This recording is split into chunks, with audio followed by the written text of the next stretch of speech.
दोस्तों हर साल हजारों स्टूडेंट्स जो एडमिशन लेते हैं हरियाणा में बीएड कोर्स में, बीएड करना चाहते हैं, वो टीचर बनना चाहते हैं, अपनी लाइफ को आगे बढ़ाना चाहते हैं as a teacher, as a अध्यापक, तो वो पढ़ाने के लिए कोर्स जो है बीएड का, बीएड करने के बाद में सीटेट का दिल्ली में एंट्रेंस होता है, उसके बाद जाकर आप टीचर बनते हैं। और इसी के लिए दोस्तों आपको जानना बहुत जरूरी है कि अगर आप बीएड करना चाहते हैं तो उसकी एलिजिबिलिटी क्या होगी, उसकी फीस क्या होगी, एडमिशन का पूरा प्रोसेस क्या होगा, साथ में ही बेस्ट कॉलेजेस कौन से होंगे, डायरेक्ट एडमिशन होगा या नहीं होगा, क्लासेस कैसे होंगी, ऐसे बहुत सारे सवाल जो आपके दिल में हैं, उन सभी सवालों के आज हम जवाब देंगे अपने इस वीडियो के माध्यम से। और आपके दिल में कोई भी किसी भी तरह के सवाल अगर रह जाते हैं तो कमेंट बॉक्स में सवाल पूछें या फिर दिए गए नंबर पर व्हाट्सएप करें, हम आपकी हेल्प जरूर करेंगे, आपको बताएंगे बेस्ट कॉलेज कौन से हैं या आपके जो भी डाउट्स हैं उन्हें हम क्लियर जरूर करेंगे। ज्यादा कुछ जानने के लिए बीएड एडमिशन 2024 के बारे में दोस्तों बने रहिए हमारे इस वीडियो के साथ। नमस्कार दोस्तों, फिर एक बार स्वागत करता हूं आप सभी का अपने इस यूट्यूब चैनल पर, जिसका नाम है यूनिवर्सिटी इंडिया। मेरा नाम है वीरेंद्र वर्मा। दोस्तों इसी तरह की जो बीएड रिलेटेड जो भी जानकारियां हैं, जो भी इन्फॉर्मेशन है, फिर चाहे सीटेट के रिलेटेड हो कि सीटेट का एग्जाम आप कैसे देंगे, चाहे वो एनसीटी के रिलेटेड हो, कोई भी कॉलेज एनसीटी की मान्यता उसके पास होना बहुत जरूरी है, वरना आपकी जो बीएड है वो किसी काम की नहीं, नल एंड वॉइड हो जाएगी, वो वैलिड नहीं रहेगी। यूनिवर्सिटीज के पास एनसीटी ई का अप्रूवल होता है और वही यूनिवर्सिटीज अलॉट करती है कॉलेजेस को, पर कॉलेजेस के पास एनसीटी ई का अप्रूवल है भी कि नहीं वो आपको देखना बहुत जरूरी है अगर आप बीएड करना चाहते हैं। बीएड करने के लिए दोस्तों आपके पास ग्रेजुएशन या मास्टर्स होनी चाहिए किसी भी रिकॉग्नाइज यूनिवर्सिटी से। किसी ऐसी ऑटोनोमस यूनिवर्सिटी से अगर आप कर लेंगे जो वैलिड ही नहीं, या फिर ऐसी बहुत सारी यूनिवर्सिटीज स्कैम में चलती रहती हैं जो बाद में बंद हो जाती है, यहाँ से आप फंस जाओगे, आपको प्रॉब्लम आ जाएगी। एडमिशन आप लेना चाहते हैं, डॉक्यूमेंट्स में आपके पास 10th 12th के डॉक्यूमेंट्स, मार्कशीट और सर्टिफिकेट, ग्रेजुएशन की मार्कशीट होनी चाहिए, साथ में ही मास्टर्स भी किए तो मास्टर्स की मार्कशीट चाहिए, मतलब सभी जो भी आपने क्वालिफिकेशन ली है मार्कशीट सबकी होनी चाहिए। माइग्रेशन होना चाहिए, माइग्रेशन नहीं भी है तो एडमिशन के 3-4 महीने के बाद भी आप जाके दे सकते हैं। साथ में ही फोटो चाहिए, आधार कार्ड चाहिए, इन बेस पे आपका एडमिशन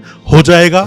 50% मार्क्स होना जरूरी है, आपके 50% मार्क्स होने चाहिए, ग्रेजुएशन में हो या फिर चाहे वो मास्टर्स में हो। हरियाणा में दोस्तों जितनी भी यूनिवर्सिटीज है सारी गवर्नमेंट यूनिवर्सिटीज हैं, उन यूनिवर्सिटीज की लिस्ट हमने पहले भी आपको दी है जो गवर्नमेंट यूनिवर्सिटीज है और वो बीएड करवाती है। डायरेक्ट आपका एडमिशन होगा, कोई एंट्रेंस बेस नहीं है, मेरिट बेस एडमिशन होते हैं, डायरेक्ट आपका एडमिशन हो जाएगा। जिस भी किसी गवर्नमेंट यूनिवर्सिटी से कंप्लीट करेंगे बीएड, उसके बाद फिर चाहे अपने डॉक्यूमेंट्स को प्राइवेट जॉब में लगाएं या गवर्नमेंट जॉब में लगाएं, दोनों जगह वैलिड है, बिल्कुल भी परेशान होने की आपको जरूरत नहीं है। 50,000 से भी ज्यादा सीट्स हैं हरियाणा में बीएड की, इसीलिए पूरे देश से हर जगह से स्टूडेंट्स आते हैं, एडमिशन लेते हैं, फिर चाहे बिहार हो, फिर चाहे यूपी हो, उड़ीसा हो, केरल हो या फिर दिल्ली एनसीआर हो या गाजियाबाद हो, हर जगह से स्टूडेंट्स आते हैं, एडमिशन लेते हैं। पूरे इंडिया से हरियाणा में एडमिशन हर साल होते हैं। अब जान लीजिए दोस्तों इसका प्रोसेस क्या होता है। प्रोसेस से पहले आप ये जान लीजिए अभी 2024 में ये 2 साल की बीएड ही है, 1 साल का अभी कोई ऐसा नोटिफिकेशन नहीं आया है। 1 साल की बीएड अपने देश में जो चली थी वो 2014 से 15 लास्ट बैच था और पहला बैच जो 2 साल की बीएड का था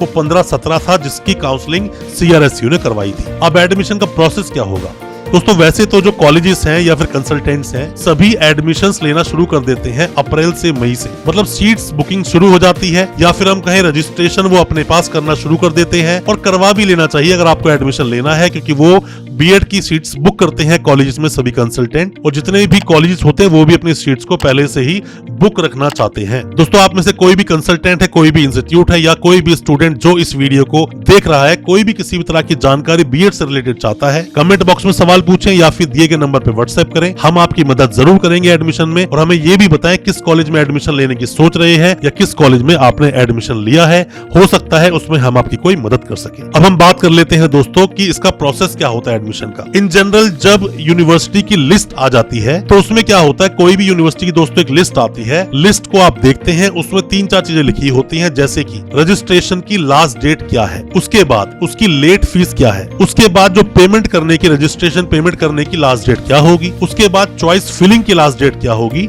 उसमें आप लॉकिंग करते हैं कि हमारी जो चॉइसेस हैं वो यही लॉक है। उसके बाद एक लिस्ट आती है, सेकंड लिस्ट आती है, थर्ड लिस्ट आती है।